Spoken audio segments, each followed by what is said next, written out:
Good afternoon. I just wanted to take a few minutes to talk about some of the violence that we're seeing in Baltimore and how disturbed we are by this level of violence. First of all, it's just not acceptable. And one of the common denominators that we're seeing with this violence is drugs. You know, we've gotten to a point where we become desensitized to levels of violence in this city. They're just totally unacceptable. With that being said, I've temporarily shut down administrative operations, the majority of the administrative operations in headquarters as well as every single district. And we're putting those officers on the street. At this point, that's going to add an additional 230 or so officers to the street. And again, those administrative functions have been suspended. I also want to talk about the commitments that we've received from some of our partners throughout the state. That includes the state police, the Baltimore City Sheriff's Department, Baltimore County, the MTA police, and MTAP, the Maryland Transportation Authority police. I want to publicly thank them for their commitments to assisting us. Again, you know, it's really sad when, you know, in certain pockets of our city where this level of violence becomes acceptable. And it's just going to stop. It's going to have to stop. We're going to be a lot more proactive, and we're going to leverage those partnerships, both with our state and local partners as well as our federal partners, to put an end to this. So with that, I'll take some questions. These are, who are these officers that are going onto the street now, and why haven't they been deployed to the street to this point?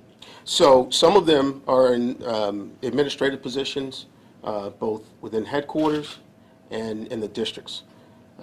Those administrative functions are being suspended.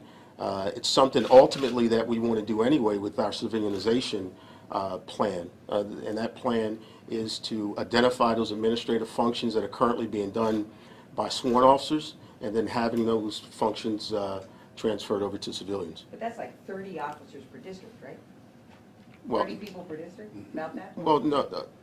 Well, if you look at the number of districts, a lot more coming from headquarters. Yep. So what? I guess what I'm trying to get is what doesn't get done because you're shifting people out of those positions to patrol and other, you know, on the street. There are going to be a number of things that don't get done, but right now patrol is a priority. Addressing this crime is a priority.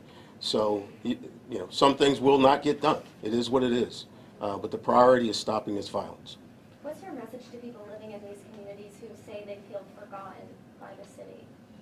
Well, you know, again, we're just not going to tolerate it. You know, every resident of the city of Baltimore deserves an effective police service, right? And we've got the responsibility to provide that.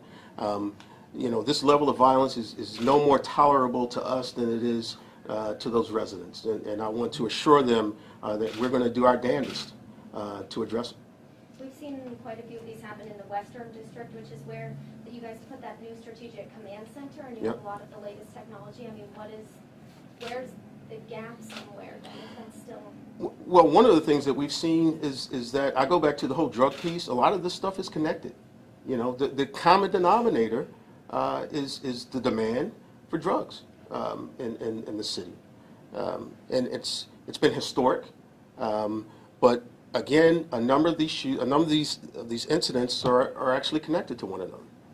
How long will the temporary reassignments last? For as long as we need them for now, until we can no longer sustain not having those administrative functions done. And what does that bring the total to officers who are actually on the street? Well, for today, it's going to be over 650 on the street. One or two more? You had started a 12-hour shift scheduled for like a week or so ago. I mean, is that still holding?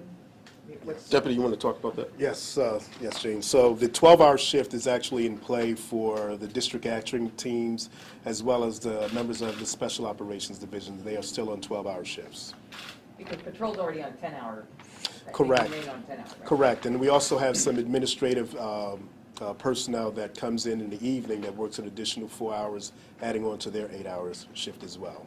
Do you have any information you man shooting on Baker Street? Not that we want to release right now. That's still, as you might imagine, still a hot case. We'll get it to you later. All right, thank you very Thank much. you. Thanks.